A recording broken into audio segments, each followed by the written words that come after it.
Hey everybody, it's your girl Tanya with Authentically TJB, and I cannot start this video out with first paying homage to all of you that have and are still subscribing to my channel.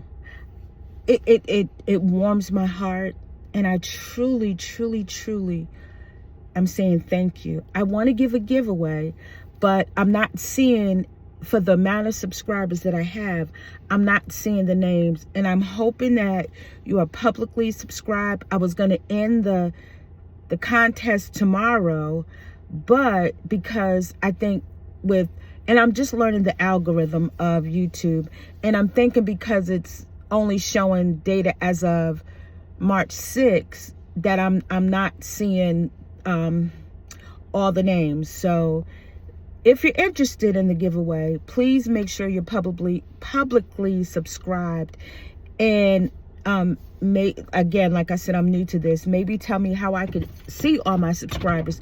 I know how to do it, but I'm not seeing everyone. So with that being said, I just want to give a little backstory, because I am so very, again, thankful and amazed at the love that I'm receiving. And the comments are just like so good. And, you know, I put up a lot of scriptures, like, because I think in this day and time and what we're going through, we need to know things. And I'm going to say something that my bishop has taught me. You got to know that you know that you know.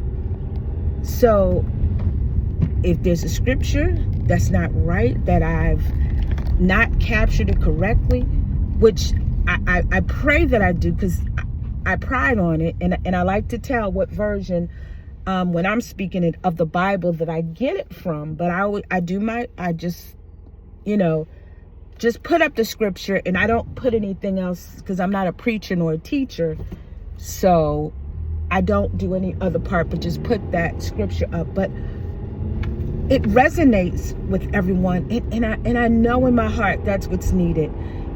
Because we just, you know, we need it, and God is real. Because I'm going to tell you,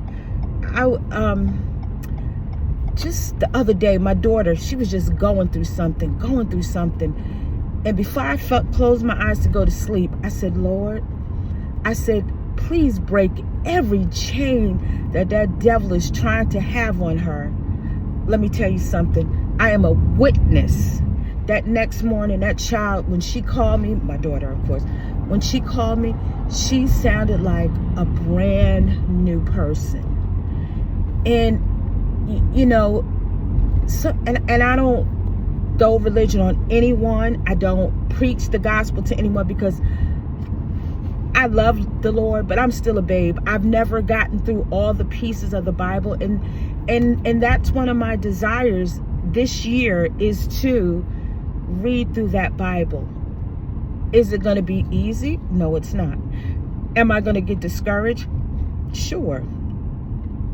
But when I see the love that I get from you all on this channel, it makes me want to keep going. And another thing I like to do, you know, history is every day for me, not just February, not just March, but every day. And again, I have always wanted to be a public speaker, to go out. But, you know, someone said to me, someone very close to me had said one time, you got to know what you're talking about. You got to make sure people are going to be interested. And you know what? It shot my confidence down. I didn't do it. And that's one thing that I've learned. So no one close to me, sisters, best friend, they don't know that I have a YouTube channel. Now, if they fell upon it, that's one thing. But I'm not sharing that information, because I don't want anyone to make me talk myself out of my blessing. And that's what I have done so many times. I have let others, not knowing that they were doing it, but I was allowing them to do it. And my motto is, no one can do to me what I don't allow them to do. and I allowed individuals to talk me out my blessings. And I said, no, I'm not going to do that anymore. Now, my story, everybody has a story. I'm going to say that now. My story is not as worse as the next one. My story may not be good as the next one, but we all have a story. And I would like to share my story of how I got to where I am and how I got to be the person that I am. And listen, I'm in my late 50s and I still have things that I need to work on. But I grew up with parents who were in their teens. And I like to say they were lost in the world. I was never physically abused, but I can honestly say as I grow, I was emotionally and mentally abused. My mom was an alcoholic. My dad was a drug addict, alcoholic. He died when he was 42, but I never spent time with my dad. But I thank God that I had grandparents who spent a lot of time with me and my sister. My dad's mother passed away. I remember spending one time with her, but then the majority on my father's side, we spent with my great-grandmother, and they were awesome. My mom's parents, my great-grandmother and grandpa, they were awesome. Like, my grandparents on both sides were just, I never met my dad's father, but again, my great-grandparents were awesome, and my grandparents. And finally, you know, my mom got herself back together, but as I grew up, we lived with different family. Like, we lived with my grandmother, me and my older sister. We lived with our grandparents. We had to stay with my aunt at one time. But then my mom got herself together and we went back home, and my mom started to try to give us things, that material things that I believe she felt like she couldn't do then, and this was her way of making up to us.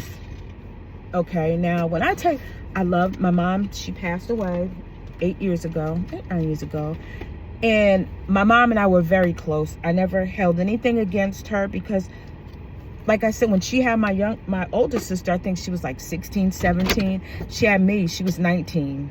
How ironic. I had my son at 19. And, you know, like I said, I had my son at 19. I didn't finish high school.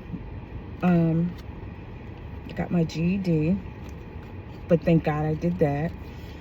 But when I had my son, you know, when I got pregnant, you know how people look at you because they look at your childhood and, oh, you know, she's gonna just be a baby maker. She's not gonna do anything with herself. And I'll never forget, the doctor had told me, because, you know, Medicaid, I was on Medicaid and had to go to a clinic.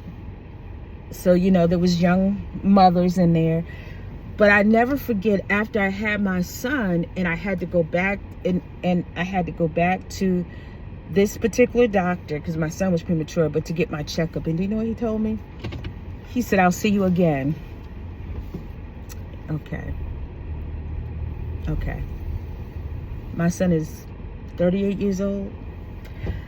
So I had him at 19. I was on social service for 6 months, right? So back then I'm in New York. So after my son was born, like I mentioned, I was on social service, but I was only on there for 6 months. And I went through a program which seems like now they considered the VIEW program, but I don't know what they called it in New York at the time. But anyway, I was able to go to a training, and we learned clerical skills. And after, I think we spent 6 to 8 weeks in that program. And then it was through the unemployment office. And so after that, they would help us find a job. And I became really good friends with the coordinator. And I'm going to tell you something, he found me the best jobs. I mean, if I would call him up and say, Joe, I'm looking for another job, blah, blah, blah. And he was like, only the best for the best, something like that. He really respected me and enjoyed working with me, and he got me into IBM. But when I tell you, this man got me in some really good jobs. And I remember one time I had moved to the South. I moved to Virginia, but then I moved back. Boom, I called him up, and I think that's when he got me into IBM. But I say all that to say, my story is not the worst, it's not the best. I've had some really good jobs, and I'm the type of person that if you tell me I can't do something, I have to prove you wrong. You know, growing up, I had weak muscles, I was cross-eyed, still am. I'd live with it. Hey, I'm in my late 50s. I'm not going to try to fix the muscle now. I can see, I can drive. It is what it is. I've accepted it. I would have job. Oh, well, let me back up. So I was married. My husband, ex-husband, he couldn't deal with, I think, a strong woman. Like now, I mean, I get people say to me, oh, you don't need a man, you strong. No, it's not that. It's just like when I ask someone to do something and they make me feel like if it wasn't for them, I wouldn't have, or I couldn't do. And after that marriage, I just became, as people say, a strong black woman. Well, that's a gift and a curse, because being strong like that, it makes me hard to cry, and it makes me hard to get my emotions out, because I've always had to be strong, as I would say, for my children. And I've always been one to, because of that, I let my emotions dictate my decisions, or I let others dictate my decisions. You know, be it bad, or I'm not going to say bad, but be it not what I really wanted to do, but I did it because I listened to other people, because I thought what they were saying was right, and that's what I needed to do, when in all actuality, you know, that's how I ended up in the South, because, you know, listening to my mom, and, you know, New York is getting so expensive, and this and that and that and this, I abruptly left, and 20 years later, I'm still hating the fact that I left New York. But anyway, to move on, because, you know, I'm not going to make this a long, drawn-out story, but as far as my jobs, I have left jobs due to getting in my feelings, as the youngers say now, getting in my feelings. But I never forget this one job I had, and I was working with this lady, and she was from another country, Trump's best friend's country, excuse me. And I'll never forget the day she said to me, and at that time I was just an accountant. Well, not just an accountant. Let me not negate my positions. I was an accountant. And I never forget, and I had applied for the controller position in that particular office. And she said to me one day, we were sitting down doing something, and she said, no one's ever going to hire you to do anything else. I said, okay.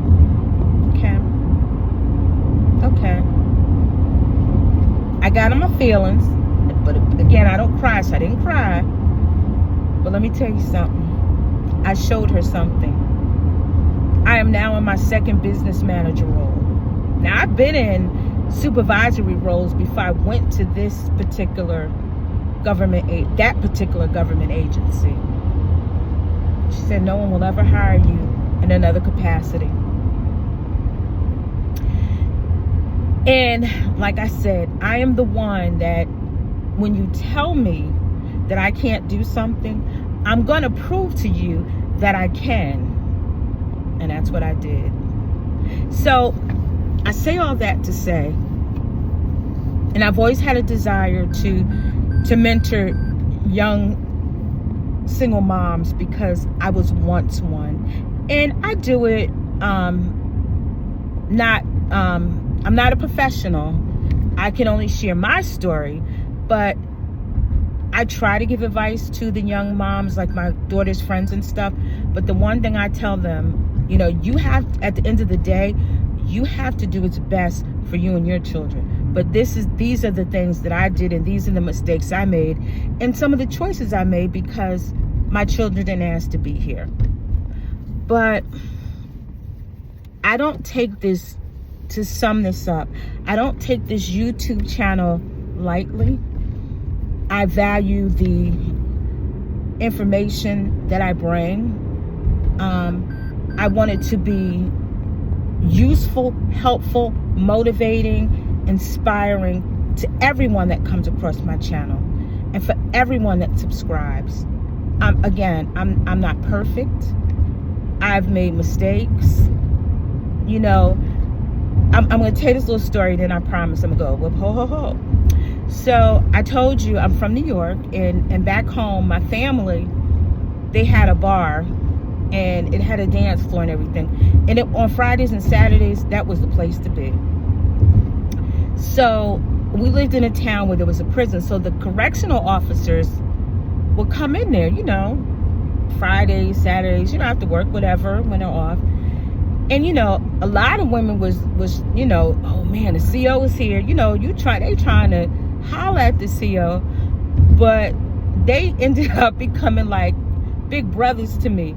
And it was so funny because when I sit down and talk to them, I was talking about my accomplishments. I'm like, I'm in college, you know, I'm almost done. And when I finish, this was my associates, you know, I'm going to go get my work for my bachelor's and stuff.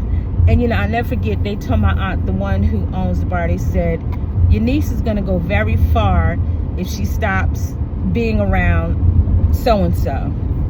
So I saw that to say, I've always been ambitious and I've always had goals. And it's just funny that you would think that I be trying to holler at the COs.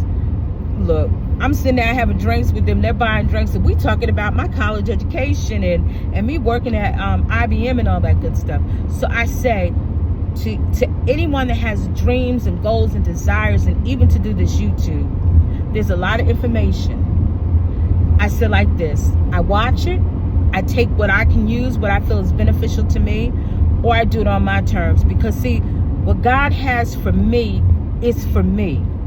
And if that means that I'm going to get 1,000 subscribers next year, or I'm going to get the watch hours next year, and yes, my goal is to get monetized because I want to take my grandchildren to Disney. And this is my way to do it. But this is also my way to share my story and to hopefully connect with other young mothers out there, to let them know, sweetheart, whatever, and this is why I tell my children, whatever you put your mind to, be it bad or good, which I'm hoping is good, you can do it. And as they say, you just have to have the faith of a mustard seed.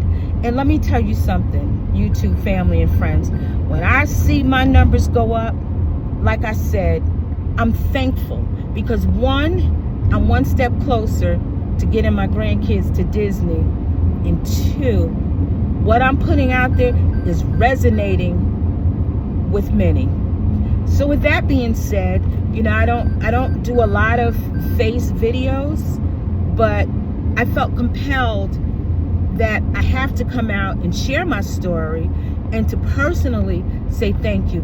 And at once I can see subscribers, because I have more than 100 subscribers now, I want to do a giveaway. But again, you have to be a U.S. resident.